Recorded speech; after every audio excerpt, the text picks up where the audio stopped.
Merhaba arkadaşlar, YouTube kanalıma hoş geldiniz. Her sene pestil yapıyorum. Birçok pestil videom var. Onların linkini de bırakırım buralara. Oradan bakarsınız. Her meyveden pestil yapılabiliyor. Diğer pestillerimde nişasta kullanmamıştım. Bu seferkinde nişasta da kullanacağım. Eriğin güzelliğine bakar mısınız? İçinin kırmızılığına. Eriğimin çekirdekleri çıkmıyor. O yüzden bu şekilde çekirdeklerini çıkarmadan da koyabilirsiniz. Bakın içerisinde çok kalıyor. Böyle çekirdekli koyup sonra süzgeçten geçireyim. Ama çekirdekleri çıkan erikler kullanacaksanız çekirdeğini çıkararak kullanırsanız daha iyi olur. Her sene pestil yapıyorum dediğim gibi. Bu seneki pestilim biraz farklı olacak. Böyle hem görseli hem de tadı değişik bir pestil olacak. Bakalım ne olacak? Sonunda ne çıkacak merak ediyorsunuz. Ben de merak ediyorum gerçekten. İki renkli yapacağım pestilimi. Erik ve kayısı kullandım. Sizler istediğiniz meyveyi kullanabilirsiniz. Bunları ocağa alıyorum şimdi. Meyveleri ocağa koyduktan sonra biraz su atalım içine. Şöyle yarım bardak kadar, ikisine de yarımşar bardak koydum. Nişasta koyacağım için su olması sıkıntı olmaz. Eğer nişastasız yapacaksanız, daha önceki videolarımda var, oradan bakabilirsiniz. Nişastasız yapacaksanız bu suyu çok daha az koyabilirsiniz.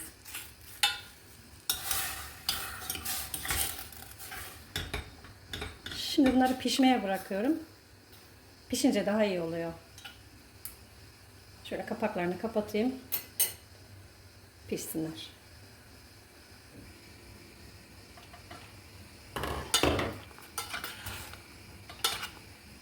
Suyunu saldı bakın.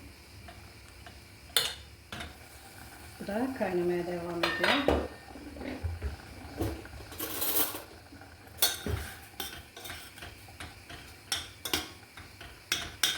Kayısılarım çabuk pişti. Bunu blenderdan geçireceğim şimdi.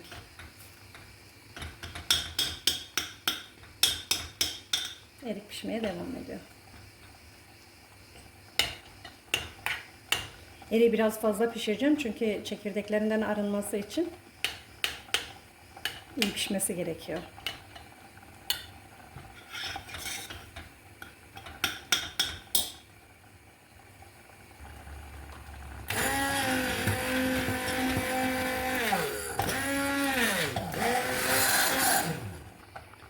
Şöyle yarım bardak soğuk su alıyorum.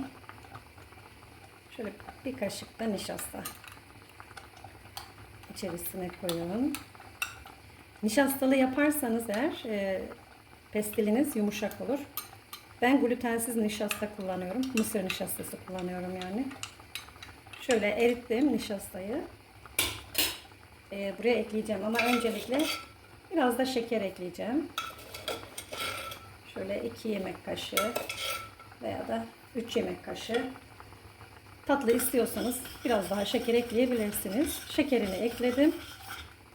Ve ocağımın altını biraz harlıyorum. Biraz açıyorum altını. Nişasta içerisine ekliyorum şöyle. Ve karıştırıyorum.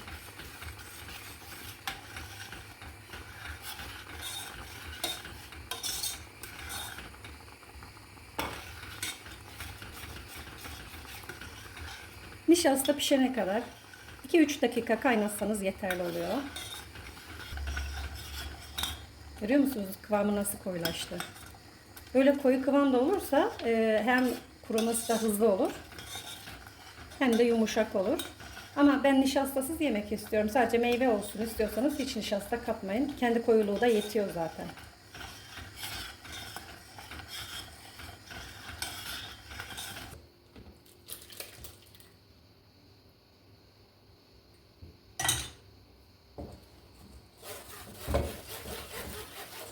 Şimdi bu kısmı tekrar tencereye alacağım.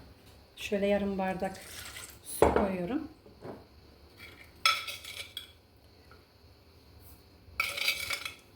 İki yemek kaşığı da şeker ekledim. Şöyle 1 yemek kaşığı da nişasta.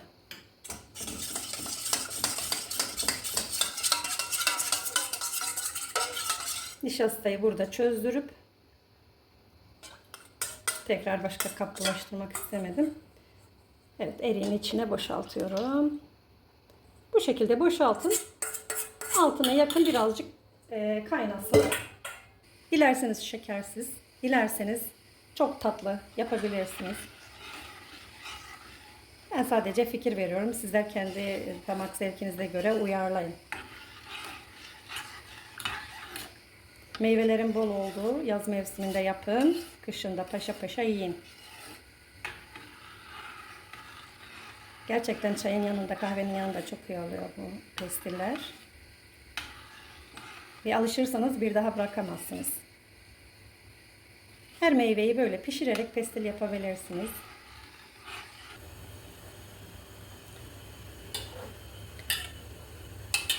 Kayısı pestilini yaydım. Üzerine bu şekilde eriği de ekledim. Ben kamerayı açmadım galiba. Kayısı pestilini incecikçe yaydım. Kameranın azizliğine mi geldik? Bir tane kürdanı alıp elimize şöyle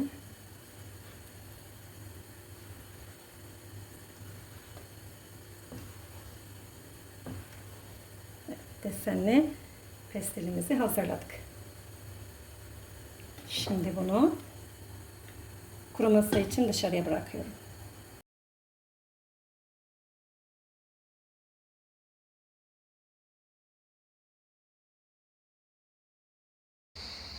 Renkli pestillerimi balkona koydum. Şu anda kurumaya bıraktım. Bunun alt zemini erik, bunun alt zemini kayısı. Bu şekilde 2 çeşit yaptım. Dilerseniz cevizle, fındıkla süsleyebilirsiniz ama ben sade yaptım. Kuruduktan sonra da göstereceğim sizlere. 2 günde kurur. Güneşe koyarsanız daha hızlı kurur. Evet, güneşle kurutalım pestilleri. Mutfak makasıyla kesiyorum. Dilerseniz üçgen, dilerseniz de yuvarlak olarak katlayabilirsiniz. Küçük küçük parçalıyorum şöyle. Böyle renkli renkli lezzetli pestiller.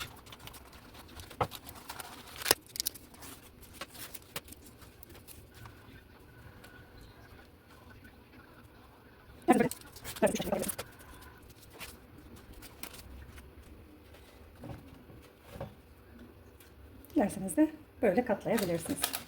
Hangisini yapmak isterseniz. Pestillerimi ayarladım. Elinizde olan meyvelerle renkli pestiller yapabilirsiniz. Başka videolarda görüşmek üzere. Hoşça kalın.